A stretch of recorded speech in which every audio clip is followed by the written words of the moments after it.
তাকে বলা হয় কি স্কুলের কাজ কামগুলো গাছের কাজগুলো অস্থায়ী সভাপতি সাত করে দিই। এই স্কুলে বহুদিন থেকে কোনো ম্যানেজিং কমিটি নাই, তা আমি সম্পদগুলো যে লুটতারাজ করলো হেডমাস্টার সহ আর তা আর একজন ভারপ্রাপ্ত সভাপতি সহ আবেদন জানাই যে এই হেডমাস্টার এবং এই প্রাপ্ত সভাপতি ম্যানেজিং কমিটি নাই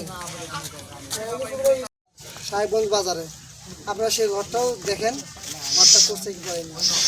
আর সে ঘর করার সে টিনগুলোও নিয়ে গেছে। আমি বললাম যে টিনগুলো কী সিস্টেমে বিক্রি করলেন, সরকারি জিনিস।